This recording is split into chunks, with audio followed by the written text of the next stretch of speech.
Hi guys! So ito na ang aking peak week kung saan talagang alisan na ng tubig, alisan na rin ng basta hell week na to para sa akin dahil nga this is gonna be my 6th competition this year sa bodybuilding. Kita nyo naman ang aking progress na talagang hindi ko na rin maintindihan sa katawan ko kung bakit ko nga ba ginagawa to. Okay, so para sa akin, itong journey na to sa bodybuilding is marami akong natutunan, marami akong more on growth for myself. And super happy ko dahil yung mga dating hindi ko na-achieve sa katawan ko, ngayon na-achieve ko.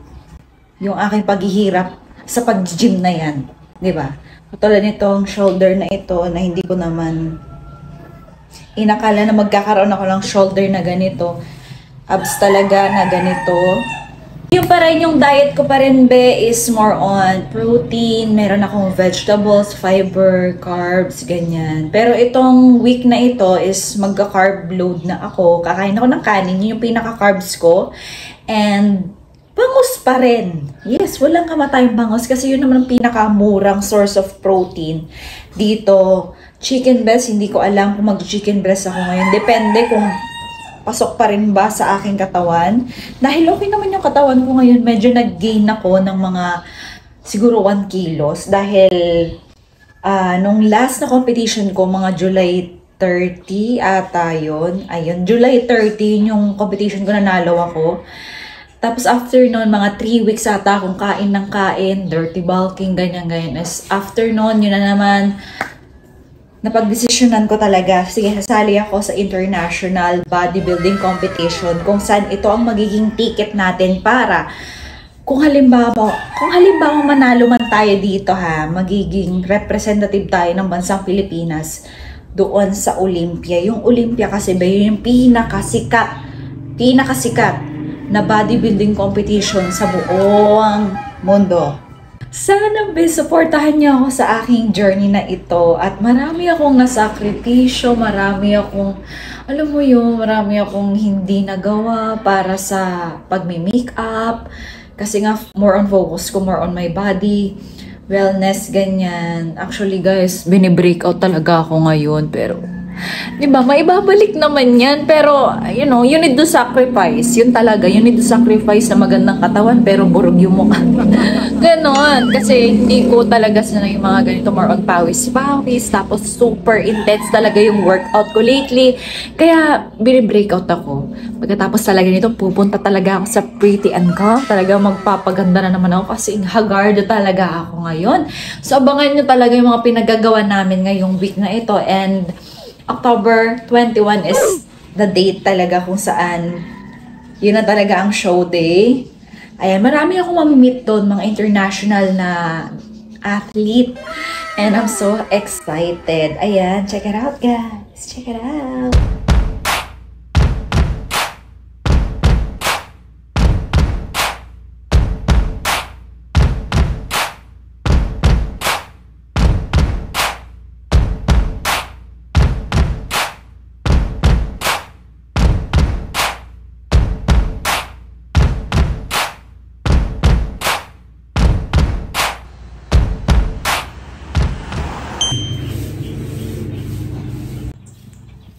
Hi guys, nanghihina na ako kasi yung tubig ko ngayon, Huwebes na ngayon, 1 liter na lang kaya nanghihina ako. Kahapon, nagsimula yung panghihina ko kasi parang naubos yung energy ko. Feeling ko talaga itong pinakamahirap na prep na ano ko. Siguro naubos na rin ako. Last na siguro. Diyos ko. Alam mo yung habang nasa prep ka, sabi mo tama na. Pero pagkatapos nito, parang gusto mo ulit. Kawawa na katawan ko nito. Bugbog na. Tapos, last naman na to titiisin ko. Tuyot na yung dila ko. Ayun, abangan nyo na lang yung aking performance. Wish me luck guys. Pagdasal nyo ako. This is from Happy Jetta. Ayan, I have my lunch, merienda, and dinner. Ayan, diba? Sarap yan. Ayan, medyo nalulungkot si ate nyo dahil hindi makakain ang gusto niya. Pero bago pa man yan, thank you so much Kumida Foods dahil ito yung favorite kong protein bars, Nutrition One. Ito yung kanilang Nutri-Dense Foods. And check it out, guys. And then you're out. Forward. Tanda mo, forward. Toes mo. Yan. Kasi tantay mo siya dito. Yan. Di ba? Kung ganda katignan. Okay guys, so ang ginagamit ko palang waist trainer is from Secret Shaper. Ayan, para mahubog pa talaga tong ating waistline. Road to 20 inches na hindi naman ma-achieve. Kaloka kayo. Anyways, ayan. So for the vacuum tayo dito. Alam nyo guys, kapag ganyan nasa prep ka, hindi ka makakain sa labas, hindi ka makasama sa pamilya mo, hindi ka alam mo yun, hindi ka makasabay sa pagkain nila. Katulad nito na naman, hindi na naman ako makakain ng mga chocolate kasi bawal. Alam mo yun kasi mga fats to. And basta iniiwasan ko lang na maubos yung buong packaging. Kaya ganito. Naipon-ipon na, kaloka kayo. Kakabili ko ng kakakrave ko yan eh. Ayan. So, ayan tayo be. Preparation na natin for the bodybuilding. Kailangan puti. So, ayan tayo. Nagpa-practice na tayo mag-posing. Ayan, nagturo sa akin dyan si Coach Lujen Saldo.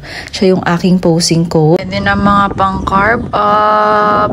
Ayan, meron tayo dito isda na may kanin. Tapos meron tayo dito. Nagpagawa na ako ng blueberry cheesecake. Ayan. Sa kanila na yan. Ito lang naman sa akin eh. Actually, ito lang. Isang slice lang sa kanila na yan. Sa mga kasama ko. And then, kanin din. May chicken dito na parang adobo ata ito. Pero more on herbs and spices lang. Tapos ito, inihaw na bangus. Ayun yung pagkain ko. Inihaw na bangus. Inihaw na bangus. And then, mga dadaling ko, marami mga rice cake. Tapos may strawberry jam with peanut butter. Siyempre, walang kamatayang rice cake ito. Ayun ang ilalak-lak ko. Siyempre, kailangan natin magbaon. My God, ang dami nating mabuunin. Naunin ko to from Kumida. Pagkain ko yan. Kumida.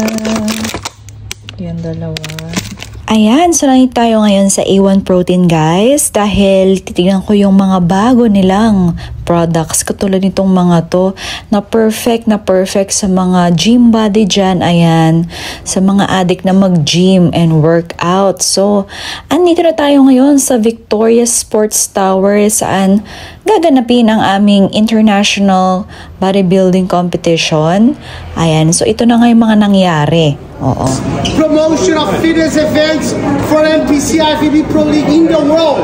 We have 172 events, 12 different countries, no promotion in the world, make more people pro or put more people in the Olympia. Some of the legends of the sport were started their career right here at Muscle Contest while you're sitting down.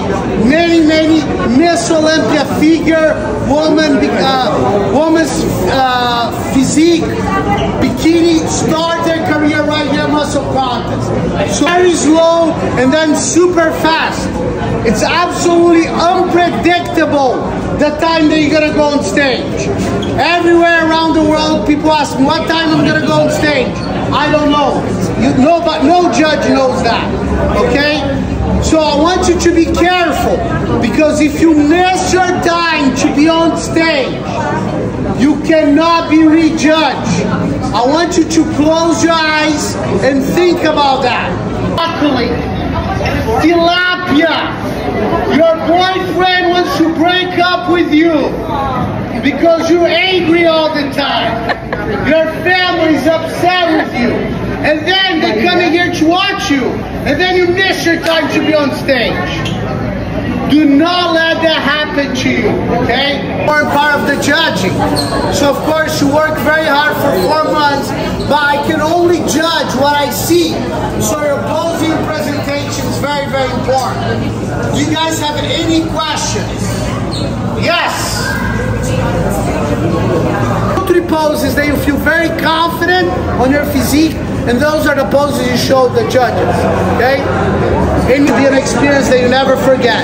Achieve your destiny. I hope to one day see you on the Olympic stage. Ayan, beso, na-meet ko yung mga veteranang ano dito, mga bikini athlete, katulad ni Ate Myra, Ate Air. Loko kayo, mga magaling mga yan. Eh, napasama tayo dito, be. I'm so happy. Ayan, nag-weigh-in na kami. Ayan, guys, para alam namin kung saan kaming category.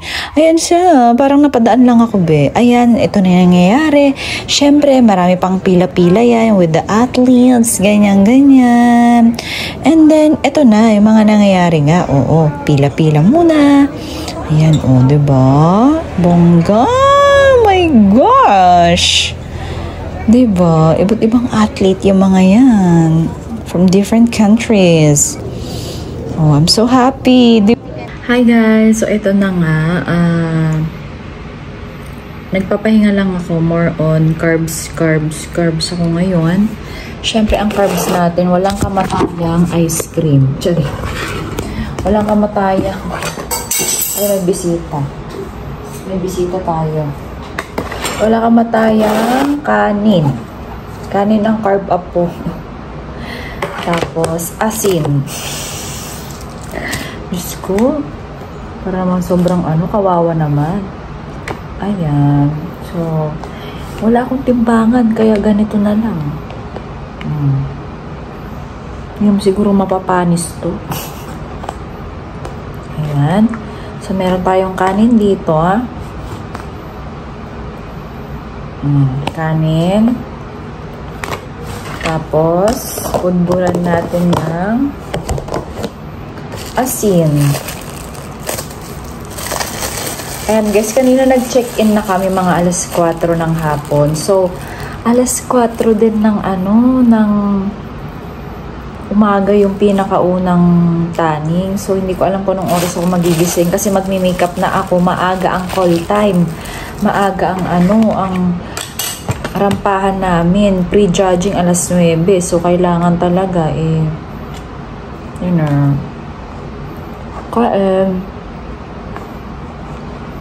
naka-makeup na.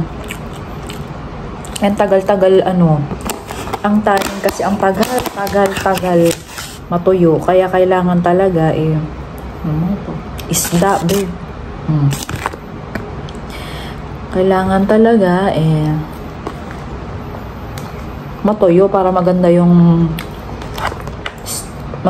kulay natin sa stage. Habang tumatagal, mas nasasanay na ako sa mga ganitong prep. Depende na lang siguro kapag walang aircon siguro yung titirahan. Pero ito may aircon naman tong nakuha naming tirahan dito sa may Victoria Sports Tower. Ayun. Okay naman. Medyo nasasanay na ako sa mga ganitong pagkain. Pang ko na to? Breakfast, lunch, pang 5 meal ko na to, na puro kanin. Kanin lang. Carb up.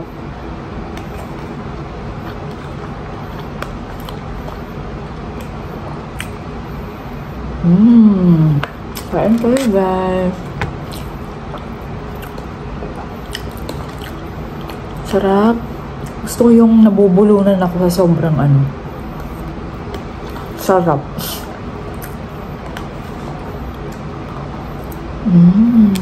Sarap. Tapos may asin. Sana hindi pa mapanis tong kanin ko hanggang bukas.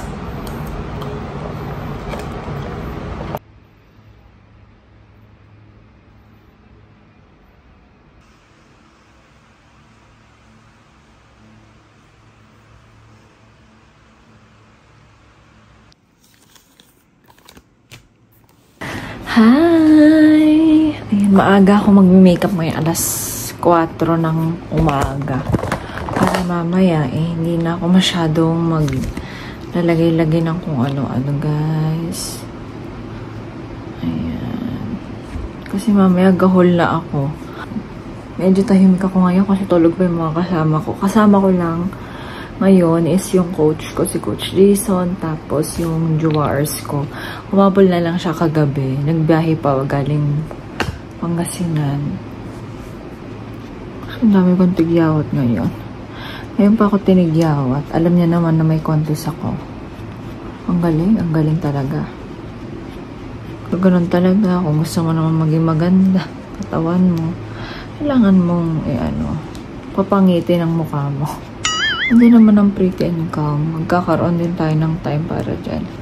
Diyos ko, alam nyo lang. Ang dami kong breakouts.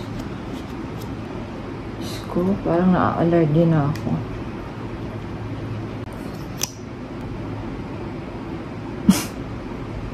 Grabe naman. Wala uling naman ng person dito.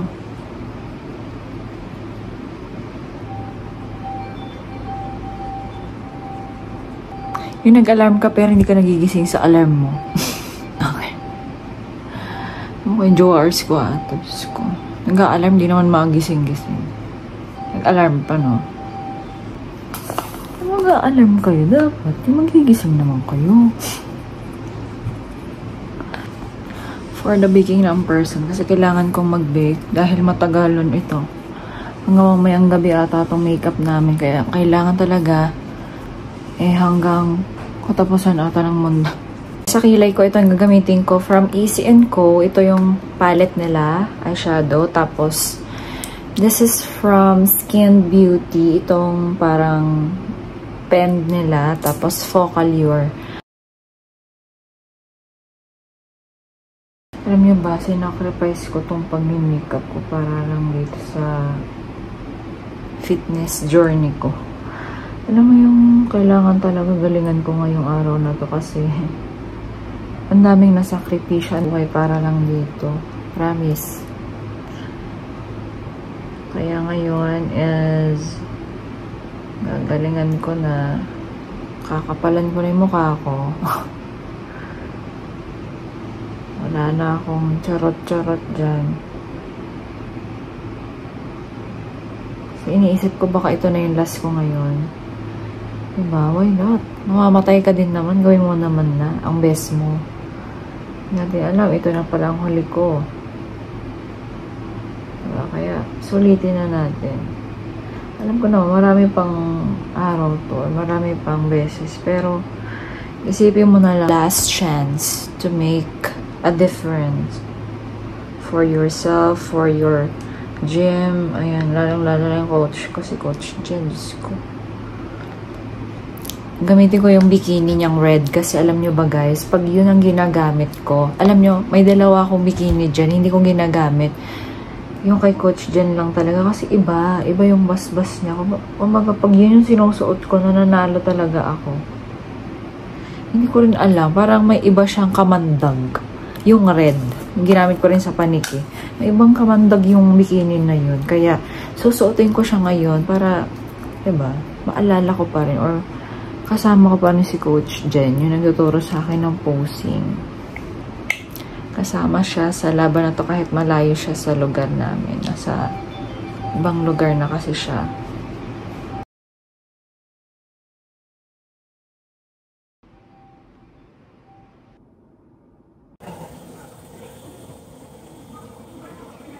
Sideline muna ako dito. Charis.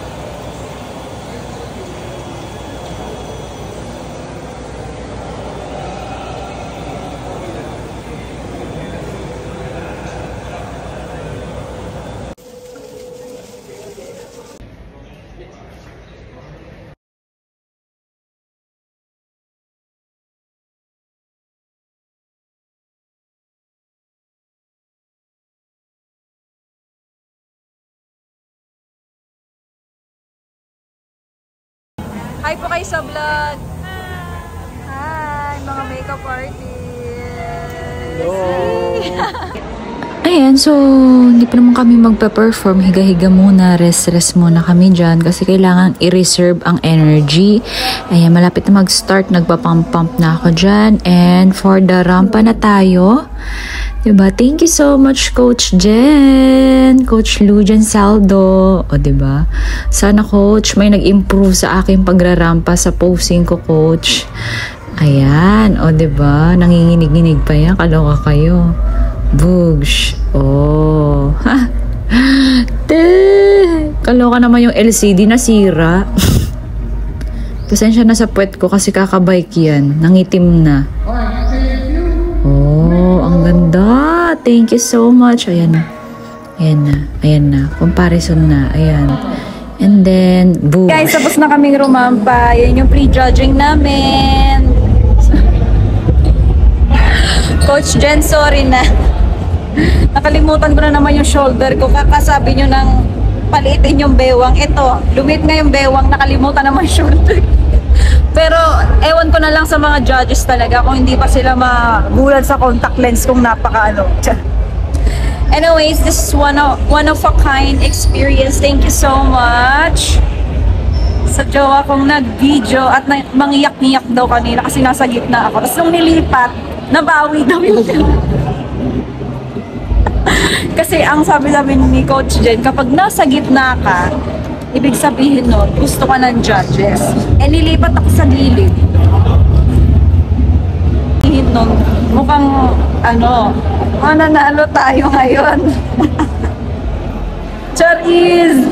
Ayan, so, ayan, sinod ko pa rin yung kay Coach Jen kasi wala siya dito. Ito na lang ang representative niya. Coach Jen, mga bodybuilding at rice cake, tapos peanut butter, startup. Okay guys, alam niyo ba napakahirap nitong bodybuilding na ito. Kaya sana sa gobyerno ng Pilipinas, sana meron po tayong magandang programa laban sa mga magandang programa po para sa mga athlete ng bodybuilding. Ako po ay nananawagan sa mga kaukulan po, sa mga tatakbong kagawan, barangay chairman dyan, barangay captain. Ayan, sana naman po maibulong nyo sa mayor at kataas-taasang gobernador at commission on sports charorot natin. Na sana bigyan po tayo ng magandang budget, magandang palaro para po sa bodybuilding kasi iba po yung sakripisyo namin. Pagkain pa lang, Diyos ko, nag-aaway-away na ang buong pamilya, boyfriend, lahat na. Pati utak namin sabog na dito sa diet na to. Oo, sabihin nyo, bakit? Sinabi ba namin na magganyan kayo? Hindi. Gusto lang namin na ma-inspire kayo na maging confident kayo sa katawan. Karoon kayo ng, alam mo yun, healthy living. Hindi naman sinasabi ko na healthy yung ngayon kasi hindi ako umiinom. Pero, unti-unti na makakamtam nyo yung magandang katawan, yung mag-lose fat, mag-lose weight.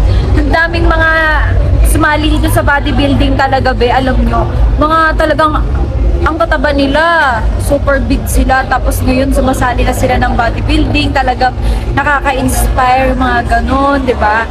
So ano pa ba ako na ang payat ko tapos biglang naging lalaki na, Charis? Maskulado, hindi naman nagkaroon ng laman, di ba? So, yun lang ang aking experience dito sa first international competition ni Leticia. Ilaban natin ang bansang Pilipinas at sana majority mga Asian pa rin. Meron ding mga white, ganyan na nakasama dito. Pero hindi tayo magpapatalo. Tiisgan na talaga tayo dito. O, diba? First honor, second honor. O, diba? Kala mo naman graduate ng kinder. Ayan, thank you so much, Muscle Contest. Ayan, Iron Fitness Family, Coach Jason Paningbatan and Coach Lujen. Coach Vernie, thank you so much. Nakainom na ako. Diba? For the tagay na ang person. Oo. Oo. Siyempre, for the kain na, for the lamon na pagkatapos ito. Tapos, mamamanas na naman tayo. Diba? Paproblemahin ko na naman ang manas nito. Pero anyways, guys, alam nyo, enjoy nyo lang yung buhay nyo habang nabubuhay pa tayo. Gawin na natin lahat ng gusto nating gawin habang buhay pa tayo. Kasi kung hindi na, tsugi na tayo nun, Charis. Anyways, thank you so much for watching. Bye-bye!